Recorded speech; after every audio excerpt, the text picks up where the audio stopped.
20 नवंबर 2008 ये वो रात थी जब सपनों का शहर, कभी न सोने वाली मुंबई खून और बारूद की आग में जल उठी। वो रात जिसने भारत को झकझोर कर रख दिया और पूरे देश की आत्मा को घायल कर दिया। आज हम आपको ले चलेंगे उस भयावह रात में जब 10 आतंकियों ने एक पूरा शहर बंदूक की गोलियों से दहला दिया था। रात करीब 8 बजे मुंबई के अरब सागर के लहरों को चीरती हुई एक छोटी सी फिशिंग बोट कुबेर धीरे धीरे शहर की ओर बढ़ रही थी। उसमें सवार थे 10 आतंकी जिन्हें पाकिस्तान में बैठे आतंकवादियों ने भारत की आर्थिक राजधानी को तहस नहस करने के मिशन पर भेजा था। रास्ते में उन्होंने भारतीय मछुआरों को बंदी बनाया और फिर बेरहमी से मार डाला। जैसे ही वो कोलाबा के पास तट पर पहुंचे, उन्होंने दो दो के ग्रुप में बंटकर शहर की ओर कदम बढ़ा दिए। पहला हमला हुआ लियोपोल्ड कैफे में। रात के करीब 9:40 पर कैफे में विदेशी टूरिस्ट और मुंबई के युवा डिनर कर रहे थे। तभी अचानक गोलियों के बौछार से पूरा कैफे खून में डूब गया। महज 90 सेकंड में 10 से ज़्यादा लोग मारे गए। इसके बाद आतंकवादियों ने आगे बढ़कर ताज होटल का रुख किया। ताज होटल, जहां आज देश विदेश के बड़े बड़े मेहमान ठहरते थे। आतंकवादी यहां दाखिल हुए और बिना सोचे समझे गोलियां चलाने लगे। आग, धुआं, चीखें और दहशत, सब कुछ एक साथ। होटल के अंदर सैकड़ों लोग फंस गए थे। होटल के स्टाफ ने अपनी जान की परवाह किए बिना मेहमानों को बचाने की कोशिश की। कई कर्मचारियों ने अपनी जान कुर्बान कर दी सिर्फ दूसरों को बचाने के लिए। वो सिर्फ होटल के कर्मचारी नहीं थे, वे असली हीरो थे। इसी बीच 2 आतंकवादी अजमल कसाब और इस्कंदर खान पहुंच चुके थे मुंबई के दिल CST रेलवे स्टेशन पर। रात के करीब 9:20 पर प्लेटफॉर्म पर यात्रियों की भीड़ थी और फिर अचानक गोलियों की बरसात शुरू हो गई। 15 मिनट के अंदर 166 लोगों में से 58 लोग मौके पर ही मारे गए।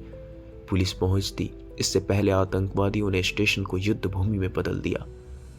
कसाब, जो बाद में पूरी दुनिया में 26/11 का चेहरा बन गया, वो स्टेशन से बाहर भाग निकला और मुंबई की सड़कों पर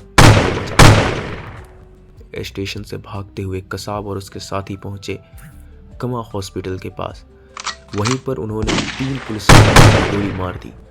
उसी दौरान मुंबई पुलिस के 2 बहादुर अफसर अशोक कामटे, विजय सालस्कर और STS चीफ हेमंत करकरे आतंकवादियों को पकड़ने निकले। लेकिन किस्मत को कुछ और ही मंजूर था। आतंकवादियों ने उन पर अंधाधुंध फायरिंग की और भारत ने उस रात अपने 3 वीर सपूत खो दिए। अब पुलिस ने कसाब और उसके साथी को घेर लिया। एनकाउंटर के दौरान उसका साथी मारा गया, लेकिन अजमल कसाब जिंदा पकड़ लिया गया। यही गिरफ्तारी बाद में पूरी साजिश को उजागर करने की सबसे बड़ी कुंजी बनी। कसाब ने सब कुछ कबूल किया कि वो पाकिस्तान के लश्कर-ए-तैयबा का आतंकी है और पूरा हमला पाकिस्तान से प्लान किया गया था। अब बारी थी देश के स्पेशल फोर्सेस की। दिल्ली से निकले NSG कमांडोज हेलीकॉप्टर से मुंबई पहुंचे। उनका मिशन था होटल ताज, ओबरॉय और नरीमन हाउस में फंसे आतंकवादियों को खत्म करना। 60 घंटे तक चली वो लड़ाई। ताज होटल की आग, विस्फोट और गोलीबारी के बीच कमांडोज ने एक एक आतंकी को ढेर कर दिया। 26 नवंबर की सुबह जब आतंकी मारा गया, तब जाकर मुंबई शहर ने राहत की सांस ली। इस हमले में 166 लोग शहीद हुए, जिसमें 18 सुरक्षाकर्मी भी थे। 300 से अधिक लोग घायल हुए। पूरे देश ने वीरों को नमन किया जिन्होंने बिना डरे अपने फर्ज निभाया। ताज होटल के स्टाफ, पुलिसकर्मी, NSG कमांडो, ये सब उस रात के सच्चे हीरो बने। अजमल कसाब पर मुकदमा चला, सबूत पेश किए गए, गवाह बुलाए गए। फिर नवंबर 21, 2012 को भारत के दुश्मन कसाब को फांसी दे दी गई। लेकिन आज भी जब 26 नवंबर की तारीख आती है तो वो जख्म ताज़ा हो जाते हैं। 26/11 सिर्फ एक तारीख नहीं, ये भारत की एक ऐसी कहानी है जो हमेशा याद दिलाती है कि आतंक चाहे कितने भी बड़ा हो, भारत के वीर जवान उससे भी बड़े हैं। उन सभी शहीदों को सलाम जिन्होंने हमें अपनी कुर्बानी देकर सिखाया कि देश सबसे ऊपर है। अगर आपको ये वीडियो दिल से छू गई हो तो इसे शेयर करें ताकि हर भारतीय को याद रहे कि हमारी सुरक्षा के पीछे कितनी कुर्बानियां छिपी है। जय हिंद, जय भारत।